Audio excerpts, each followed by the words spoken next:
Merci beaucoup, chers téléspectateurs de Gédic Télévision. Encore une fois, très content vraiment. On se retrouve dans la commune de Limité également, hein, comme l'autre fois. Nous sommes à la 13e rue.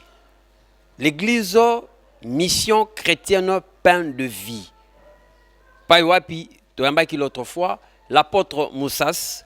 Et lelo tozongi lisusu bobo mesano ndeka tolobi Gédic Télévision boko banda kolanda po banda ja kolanda émission na bino oyo ezali intitulé le scandale de la croix boyokaki l'apôtre Moussas Paiwapi atalisaki makambo ebele esalemaki to esalemaka parce que ami pesaki andimaki akende pour que nga nayo ozolanda émission tokoka kozwa lobiko hein, tokoka kobikisama lelo yo toye toyoka apôtre atalisa biso lisusu mainini oyo toko loba omokomwa lelo menga déjà dans l'avance natalisi bino ete l'amour de Dieu. Pourquoi l'amour de Dieu? La Bible dit Dieu étant aimé le monde. Pourquoi? Donc tokomeka un peu ko définir tokomeka un peu ko kota na mozindo pour que tokoka koyeba nini oyo apôtre Moussas mokomwa lelo akotalisa biso. Apôtre Moussas mbote na opena yambio. Bonjour bien-aimés, na sepeli mingi na ndenge au présenté makambo ezali deuxième séance au tolingi tolobela l'amour de Dieu. Voilà un peu oyo toza ko traiter mokolo malelo. Merci beaucoup. L'autre fois, balanda kyo paiwapi otalisaki makambo ebele oyo kolo sumasia mokeli na biso andimaki amibaka na ekulusu paiwapi ebele esalemaki pour que biso tozwa bomoi wa seko na mokuse nini tokoki ko retenir nini tokoki ko retenir na oyo elobamaki la fois passée lokola ezalaki séance introductive. Car le scandale de la croix, c'est que Dieu, créateur de terre et ciel, s'est fait lui-même chair. Dans la personne de Jésus, il est venu habiter au milieu de nous et il a accepté l'ignominie, il a accepté l'opprobre. Et même dans Katia Philippiens chapitre 2, bazo expliqué qu'on a des dieux qu'il était. Andimaki kokita kondima même liwa ya soni.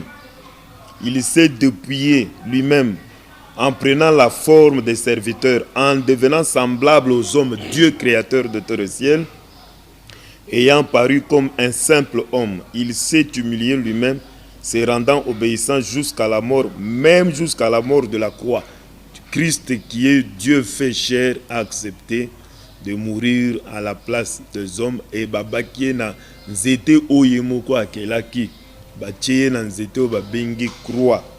Mais verset 9 na Philippiens 2 balobi, c'est pourquoi lokola ye andimaki ko s'humilier totalement, c'est pourquoi aussi Dieu l'a souverainement élevé, lui a donné le nom qui est au-dessus de tous les noms, afin qu'au nom de Jésus, tout genou fléchisse au ciel, sur terre, en dessous de la terre, et que toute langue confesse que Jésus est Seigneur à la gloire de Dieu le Père. À partir, il y a œuvre, il y a scandale, il y a croix. Il y a andimi, comme on est lango pas, c'est qu'on faut appeler quoi. C'est qu'on a aidé à réunir les Juifs et les païens en un seul corps appelé corps du Christ. Pe bisopé toye ko bengama. Alors maintenant le point il y a scandale les andé kondimanaye na kokita en tant que Dieu et oyebi ba religion mususu bandimakate lokola je peux le dire l'islam ba yebi likambo ya Yesu mais bandimite que Nzambe fait chair a accepté d'aller à la croix balobi moktango ya kokende na ekulusu. Il s'est échangé, bakenda kotia mutu mususu nzamba ko kende na croix te. Mais biso na Bible balobi le scandale de la croix est une puissance pour ceux qui aiment Dieu. Mais pour ceux qui périssent, ezanango kaka likambo ya pamba. Puissance ici, c'est parce que à partir de la résurrection de Jésus, Jésus change de nature, change de corps, à longue corps simple à côté corps de gloire. Et salemaki na sima ya ko récupérer ma beignon ce qui na tombe abimi un corps de gloire, et c'est un scandale pour na ba juif et c'est un miracle pour na ba grec, mais puissance pour na biso pour soki to sekuil naie to komi bana nzambe to koti dans nouveauté de vie. Voilà le résumé. Même il y a émission le scandale de la croix, et même première séance il y a kolakisa bato bola mo nzambe asali la biso à partir de Christ pour tozala qui sans Dieu, sans alliance, mais yé à côté sibiso na kati ya alliance to koti na présence nzambe à partir de l'œuvre de Jésus-Christ. Voilà un peu en bref. Merci beaucoup, apôtre, merci. Nous vous signalons aussi qu'avant la fin de cette émission, Tokoyamba, le chargé de communication, il y a campagne Mounene, Oyo, et Bandaki déjà, Outa, le 11, il y a Mwao Tozali, Kino, le 25, na thème topé, Bokasité, Penda Milul Makasio Balobi, le feu sur l'hôtel. Tokoyamba, chargé de communication, Nango Poto, Mekampe, Kokota, Mwa Muzindo, Mwa Mituna, par rapport à la campagne, Ezo Salama Awa, na église mission chrétienne pain de vie. Nazongeli apôtre po tokotasko na muzindo, l'amour de Dieu. Pourquoi l'amour de Dieu? Parce que la Bible dit Dieu est tant aimé. Dieu a tant aimé le monde qu'il a donné son Fils unique afin que quiconque croit ne périsse point mais qu'il soit sauvé. Et ça, verset principal, il y a Bible Mobimba. Jean 3, verset 16. Dieu a tant aimé le monde qu'il a donné le Fils unique, parce que le monde entier étant dans la perdition, et pour nous racheter aussi gratuitement, il fallait sukoyo atinda Christ pour na kolakisa bolingo ezanga limite. Et même tokokota na muzindo, quand on va aller partie par partie, Dieu a envoyé son Fils afin que quiconque croit ne périsse point mais qu'il ait la vie éternelle. Cette vie se trouve en Christ, et c'est Christ qui nous amène dans la présence de Dieu. Et cet amour, dans Éphésiens Poutovaloubi, l'amour de Dieu qui surpasse toute intelligence, c'est parce que tozo longwa na maboko ya Satan, tozo longwa na maboko ya loi, mbala moko ondimelie, mbala moko pe okomi mwana nzambe. Si yangonde bolingo nzambe alinga biso avant biso toyeba ye tolinga ye. C'est lui qui nous a aimé le premier. Il est venu vers les siens. C'est lui qui l'accepte. Azope saye la vie éternelle et libela na libela. Quel amour que Dieu a envers nous les hommes. Mais maintenant pour comprendre très bien l'amour, Zamba se présenta ka liboso ya Moïse. Na tango Moïse akendaka la deuxième fois na présence en Zambé pendant 40 jours, parce que Moïse avait posé la question à Dieu. Il dit mais la kisa biso différence entre biso na bato mususu, et puis je voudrais voir ta gloire Nzamba, et puis que personne ne peut me voir et continuer à vivre. Mais lokolo yo ndimi olingi kaka omona ngai, tu verras le derrière, tu ne verras pas ma face, parce que personne ne peut voir ma face et continuer à vivre. Maintenant, tant Moïse, je vais te mettre dans les creux, dans la caverne, dans le passage Nangai, de Okomo Nangai. Pendant que Dieu passait, c'est alors que Dieu lui-même a prononcé ces paroles. La première parole, il a dit éternel, éternel, éternel. Nazana Exode chapitre 34, Kobanda verset 6, Tina verset 7, l'Éternel se présenta devant lui, il se présenta et dit, je suis éternel, éternel, Dieu de miséricorde, de compassion, lent à la colère, riche en bonté et en fidélité, qui conserve son amour jusqu'à 1000 générations, qui pardonne l'iniquité, la rébellion, le péché, mais qui ne tient point le coupable pour innocent, et qui punit l'iniquité de père sur les enfants et sur les enfants des enfants jusqu'à la 3e, la 4e génération. Donc, soko lingo yeba bolingo et bolingo ya nzambe, bolingo oya tie na kate na biso, ba attribut ba élément ezo composé bolingo yango yo nzamba se présenter liboso ya Moïse alakisi ya liboso kaza nzambe ya mibale aza na bolingo ba élément ya bolingo. 1 Dieu de compassion, 2 Dieu de miséricorde, 3 lent à la colère, 4 riche en bonté, 5 et en fidélité, 6 béni jusqu'à 1000 générations, 7 il frappe jusqu'à la troisième, quatrième génération, et enfin il ne laisse pas impuni une faute. Frère, naïbisio que même la punition, ça fait partie, la punition de Dieu envers son peuple, ça démontre l'amour de Dieu. Mais le premier élément est Dieu de compassion. C'est ça le premier élément. Alors, ce qui est singeli toko tanakati ya mozindo, il y a le premier élément, Dieu de compassion. Qu'est-ce qu'on appelle la compassion? La compassion, c'est tout simplement, tokena mukanda ya Romains chapitre 12. Ezoye bisayo, ezoye bisabiso boye.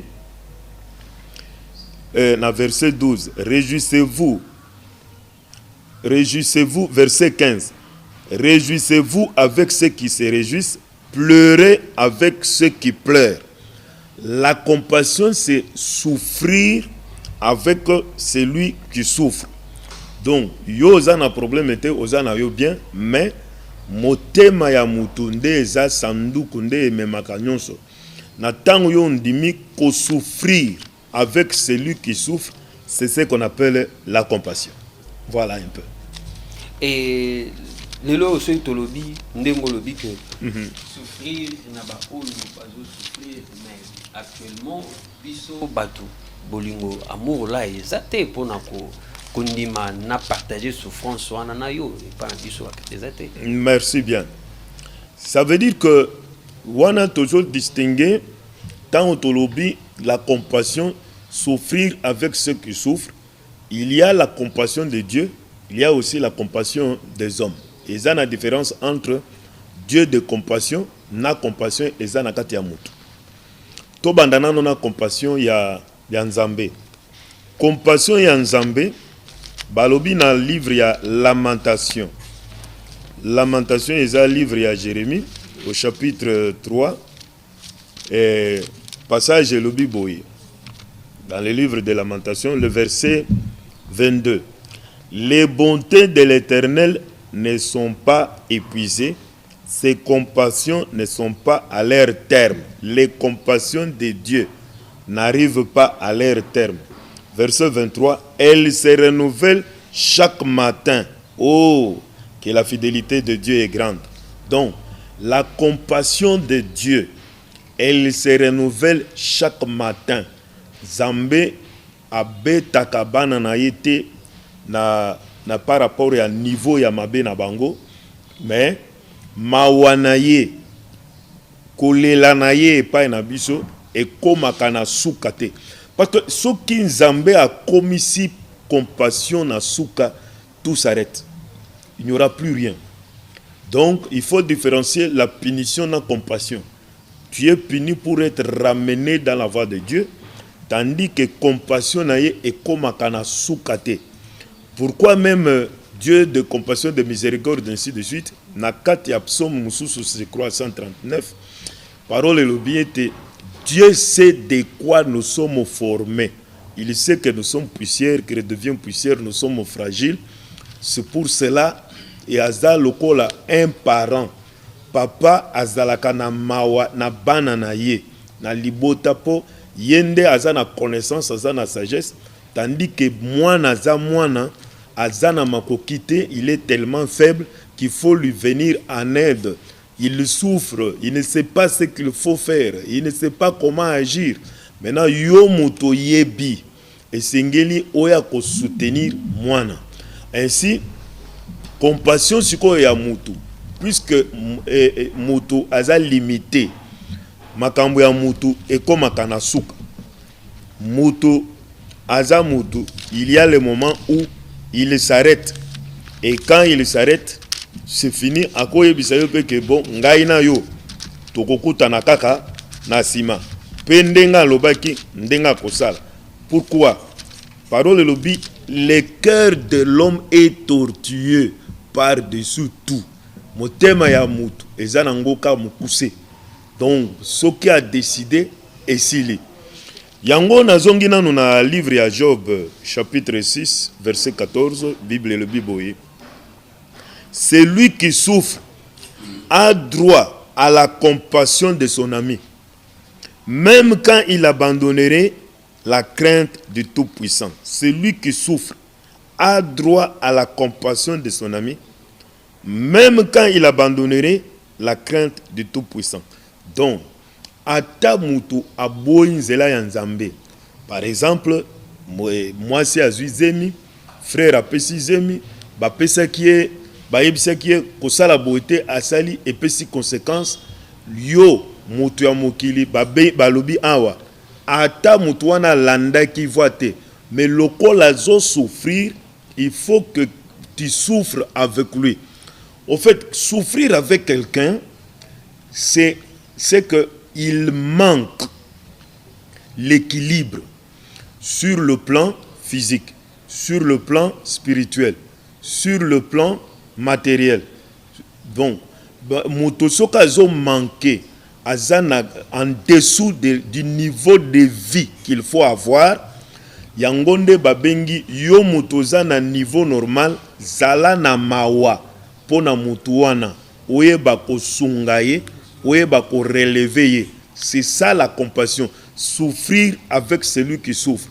Donc lokolanga naza na connaissance ya parole, je souffre au-dedans de moi comme Jésus qui souffrait parce que le peuple était incrédule, le peuple ne le comprenait pas.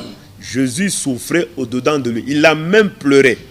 Parce que le niveau le plus élevé de la compassion, ça fait sortir les pleurs. Quand on pleure, même quand on est dans les deuils, c'est parce qu'il y a quelqu'un qui souffre ou même quelqu'un qui est mort. Ça me fait souffrir aussi. Ainsi, avant même de guérir Lazare, Jésus aussi a souffert, il a pleuré. Il souffrait avec ceux qui souffraient, ça veut dire Marie na Marthe.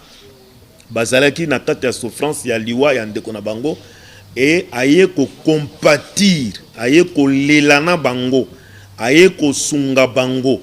Ainsi, population soki eza na kati ya souffrance, oyo aza na makoki ya ko soutenir ye, a ko soutenir ye, a ko relever ye sur le plan matériel, sur le plan intellectuel, sur le plan physique. Donc, même celui qui est malade, il faut avoir compassion. C'est alors que Makambo ekotambola malamu. Yoka Job chapitre 34 verset 14. Elobi boy. Si il ne pensait qu'à lui-même, il s'agit de Dieu. S'il ne pensait qu'à lui-même, s'il retirait à lui son esprit et son souffle, toute chair périrait soudain et l'homme rentrerait dans la poussière. En bazola qui c'est la même chose que Nakatia lamentation, la compassion de Dieu qui ne prend pas fin, qui se renouvelle chaque matin. C'est que si Dieu ne pensait qu'à lui-même, wana nazoye bisayo yo mwana nzambe, nzamba boyingai, nzamba zotala ngai te, nzamba zana yo mawa, azanzambe ya mawa, pe pona kolakisa ke kana yo ezali boso na ye. Si Dieu ne pensait qu'à lui-même, il retirerait seulement le souffle de vie. Tant que nous avons le souffle de vie avec nous, Dieu est avec nous, Dieu ne nous a pas abandonnés. Voilà un peu. Apôtre, oui. Question. Tourner tout autour et amour. Oui. Est-ce que entre vous, les hommes, cet amour-là, cette compassion-là, oui. Est-ce que ça va? Wana obomingai. Mais justement, bit nabiso eza ya ko faire comprendre ce que c'est réellement l'amour et que le premier élément est de compassion, souffrir avec celui qui souffre.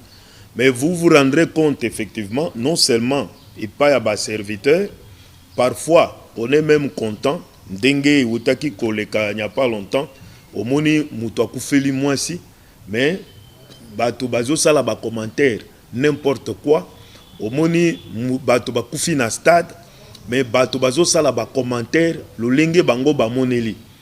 Et pourtant, il fallait compatir, souffrir avec celui qui se trouve déjà dans une situation difficile. Zamba sunga po tozala penza na bolingo ya bonzambe.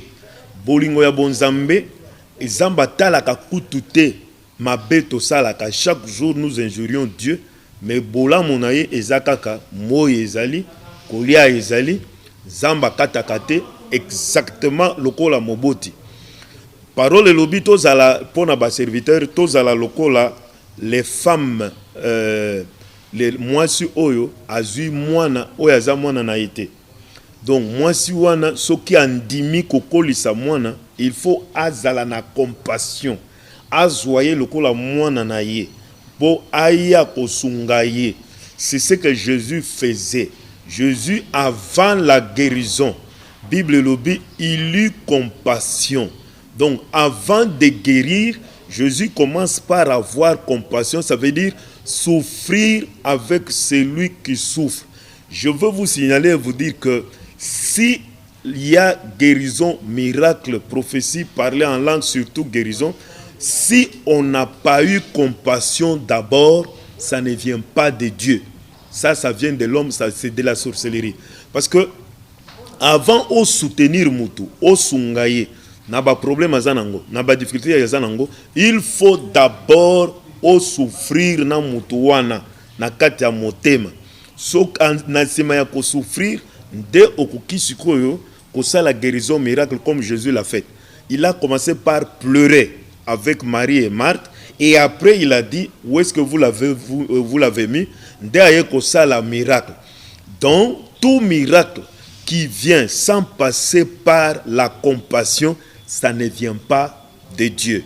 Ainsi, ndenge wolobi, soki mawa ezate katikati na biso, ezape mawa mingi, zamba sunga biso na enseignement oyo, bato ba se ressaisir que la compassion c'est le premier élément qui donne la vie et qui fait en sorte que nous puissions venir en aide à celui qui manque l'équilibre sur tous les plans. Voilà un peu. Nabiso batu lelo na bon tozora exemple ya mboka biso Congo, soki tolobi to memango na ndenge ya Bible oyo tozo traverser na mboka.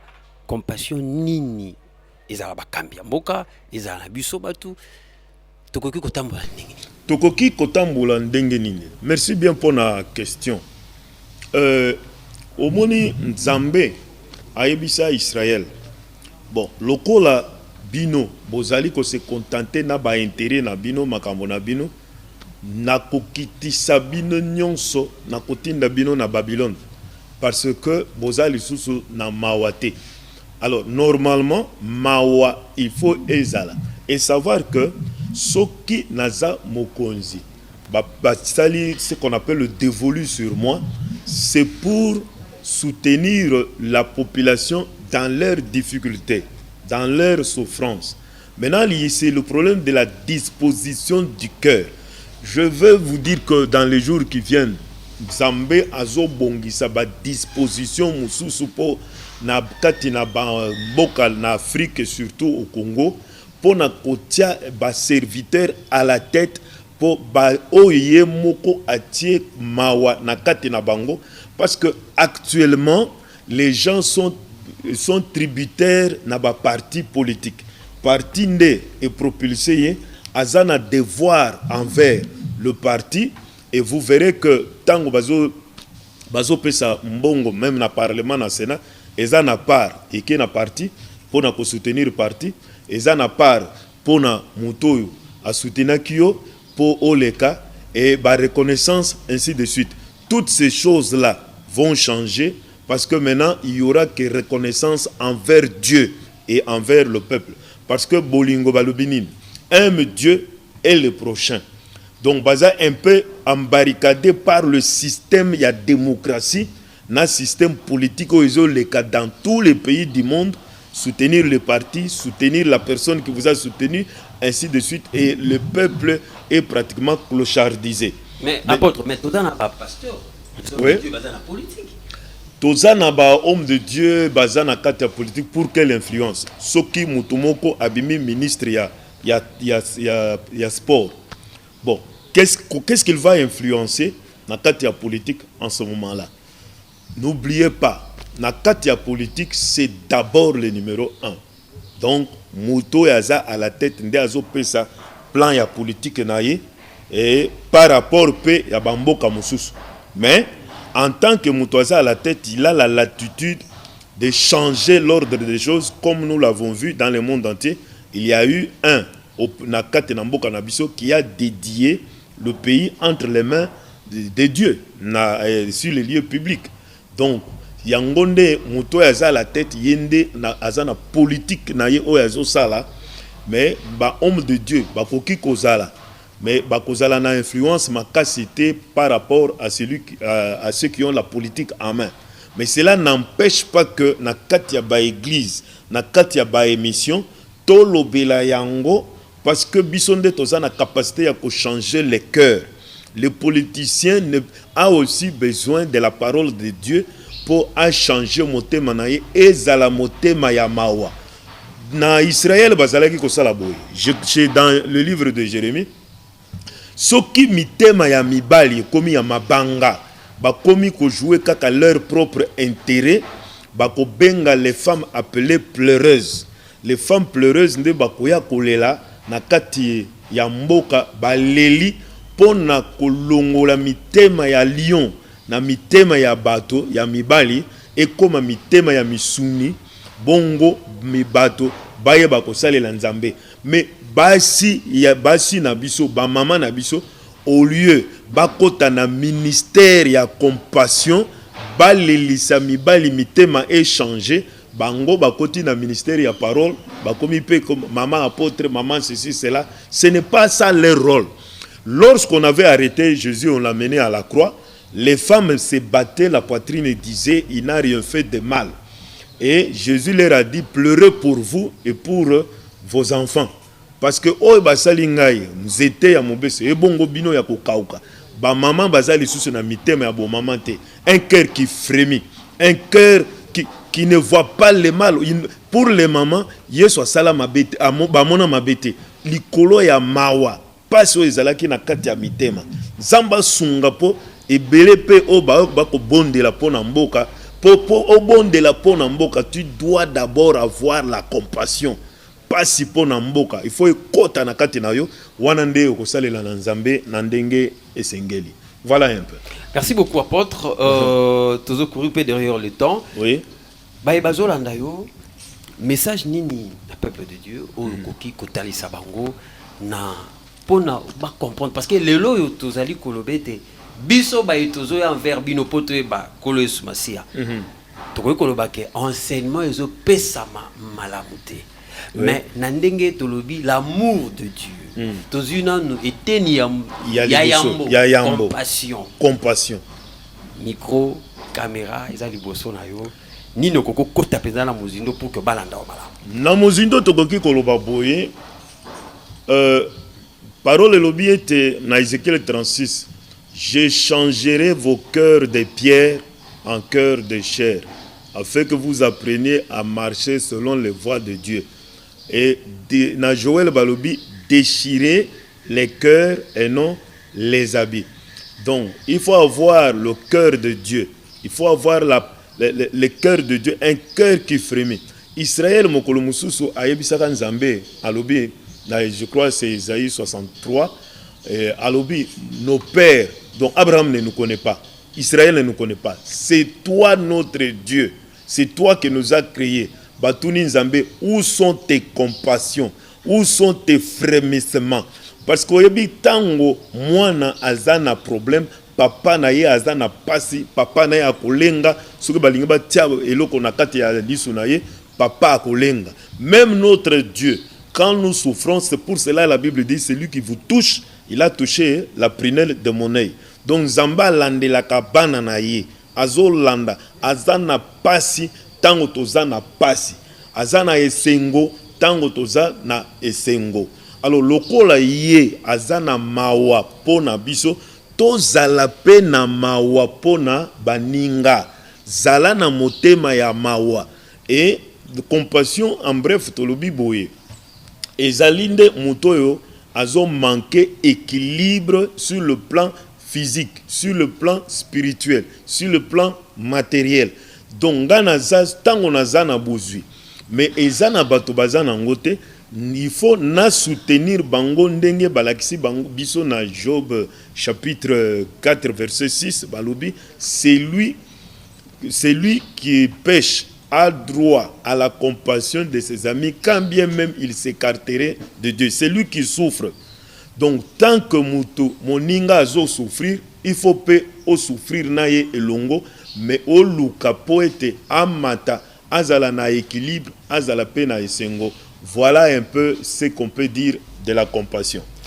Merci beaucoup, apôtre. Merci. Je crois tokoleka na deuxième rubrique na biso pour to mettre un peu kozwa mais toko tika yo bongote dernier verset et puis lilobano yasuka otokota deuxième élément tango nzamba lobi Dieu de compassion abakisi deuxième élément et de miséricorde.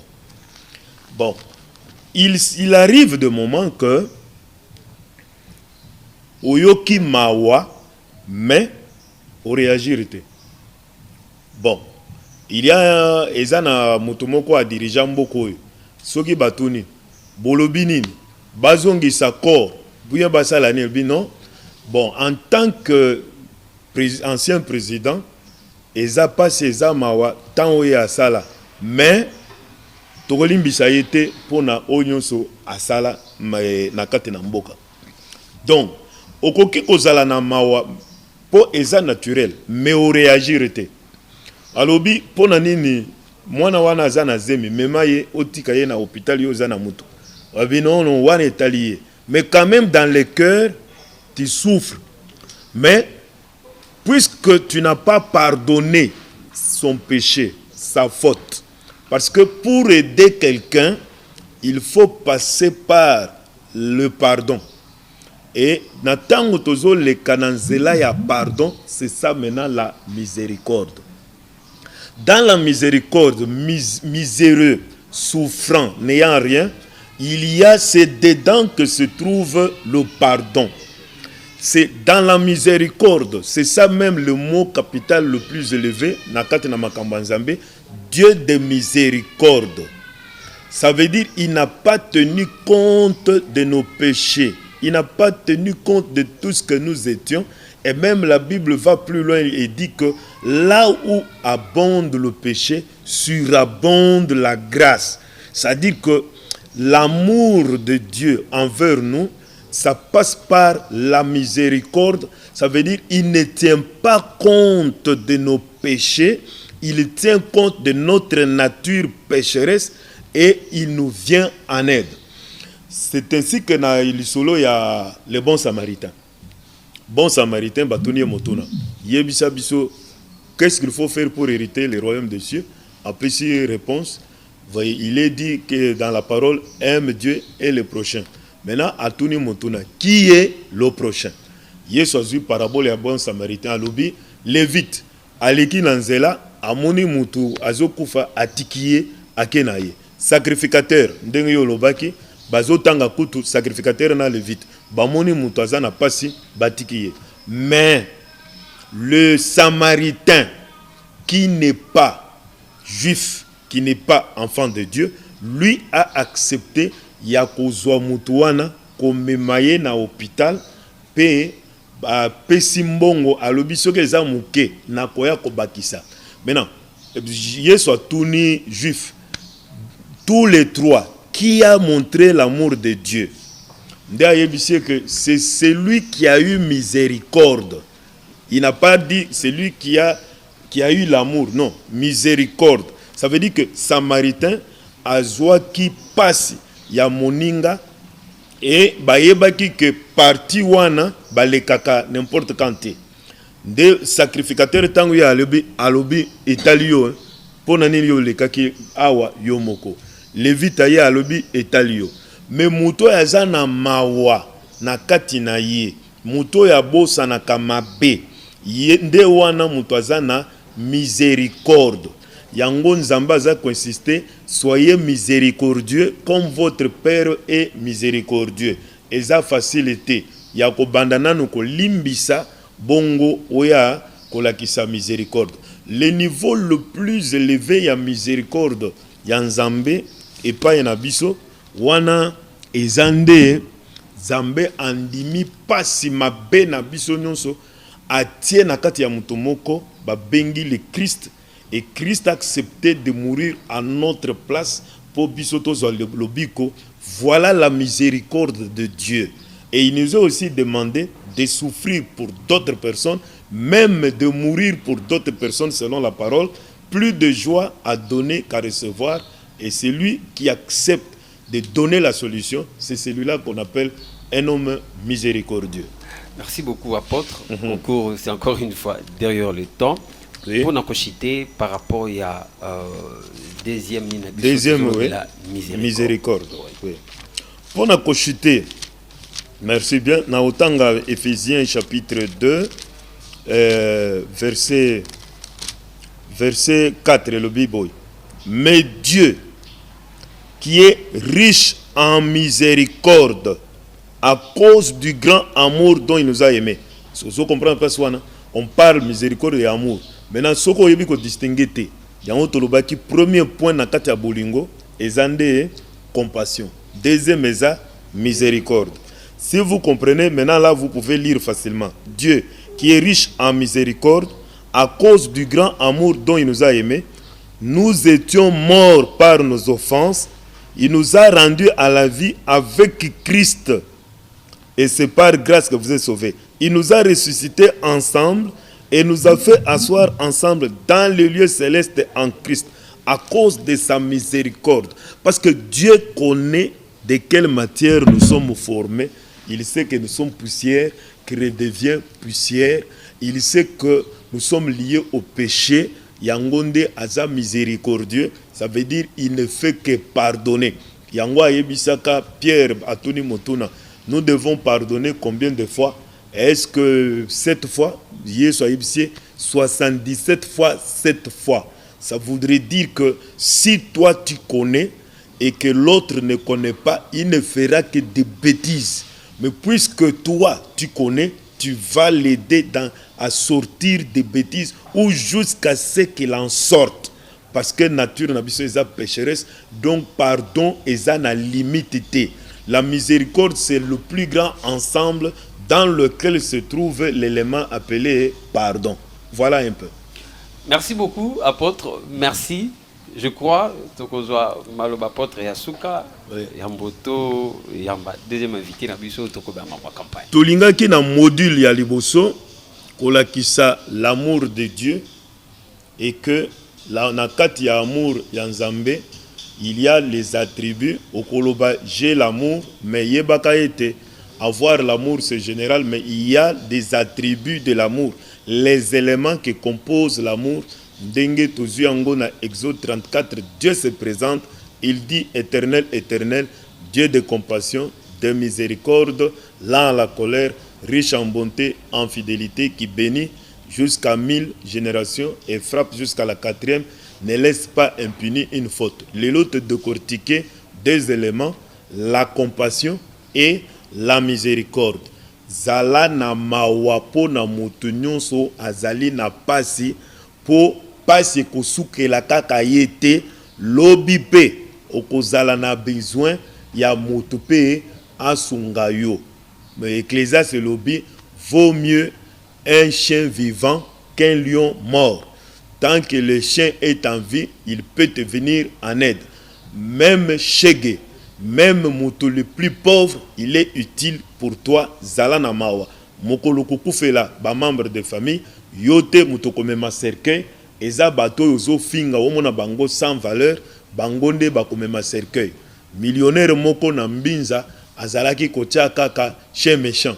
Mais Mokolo Kufela kape baboti. bato nyonso bakotaka te parce que ye amonaka ke akoki na ye. Non, nous sommes tellement limités que nous devons nous soutenir les uns les autres, souffrir les uns les autres et se soutenir. Surtout, c'est ceux qui sont élevés en dignité sont appelés à souffrir avec ceux qui souffrent, comme le roi David. C'est un roi qui a su souffrir avec sa population de Asunga Bango Nandenge Sengeli. Peu na kati ya miséricorde tolobi ete miséricorde ende sikoyo kozala na mawa ko pardonner le mal, ce qui a amené la personne à la souffrance, au pardonner, au compter yangote yangonde sikoyo okokoma na niveau ya moto babengi lent à la colère. Moto aza lent à la colère aza, il a la compassion, il a la miséricorde. Soko sangisi les deux et boti lent à la colère pour l'émission de la fois prochaine. Merci beaucoup, apôtre. Nous disons merci également. Yamboto si sa émission Nabiso. Place à notre deuxième invité pour que tout soit moins mouké par rapport à Milulu Oyo Izali Kubongamawa.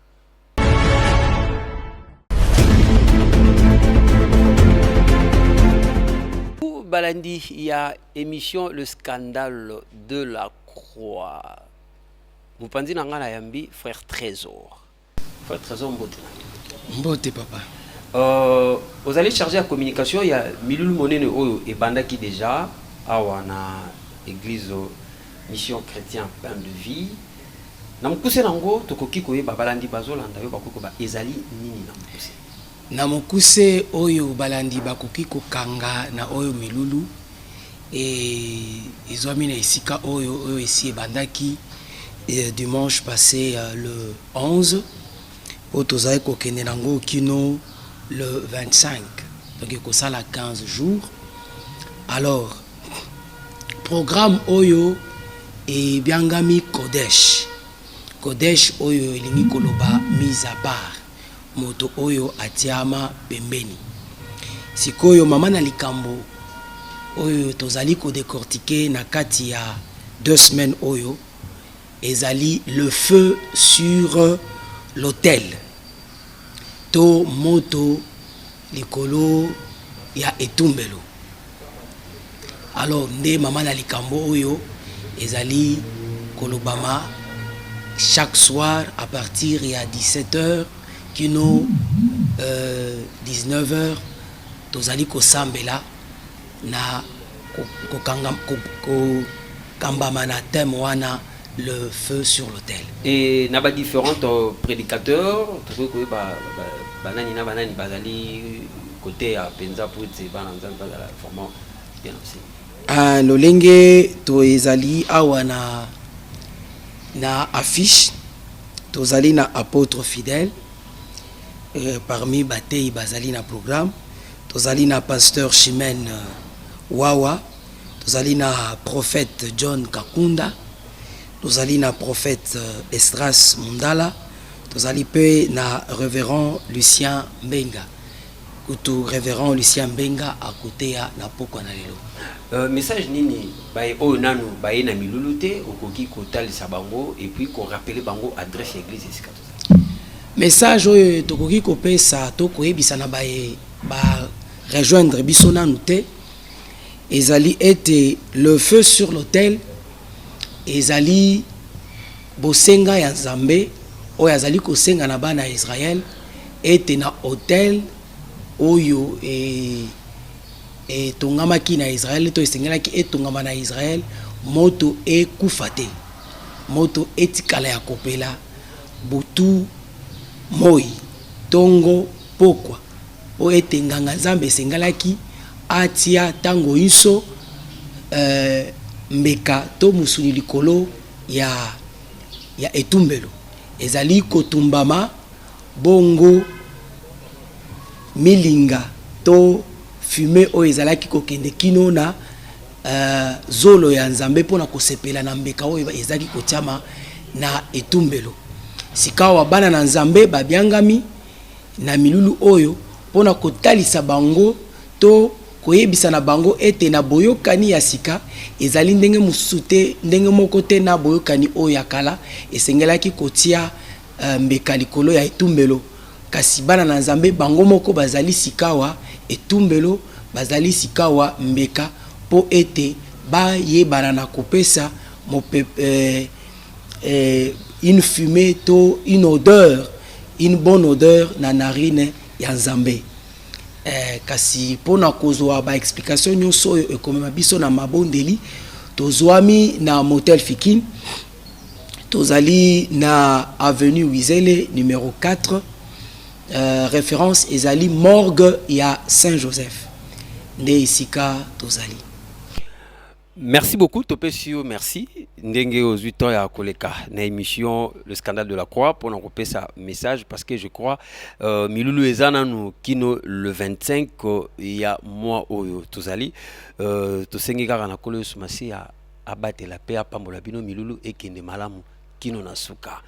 Nous disons merci également à Papa Aimé Kachimanga Père Double qui nous a permis également et à tout le monde na banda kuna bino accompagné de Elohim Lomeka Nassima Bilili Topesi merci. Lelo tozalaki na apôtre Moussas na émission na bino Paiwapi Atali Sibiso, l'amour de Dieu, la compassion, miséricorde, boyoki ndenge Atali Sibiso ameki un peu ko expliquer biso parce que bolingo wana soki ezate, amour wana soki ezate entre nous donc tout se partageaka pour te ba ko se soutenir yango boki to tunie mituna même na bino pe basali na Nzambe mais mingi ezali enseignement oyo tozali kozwa chaque vendredi 19h15 et chaque lundi 13h juste. Le scandale de la croix.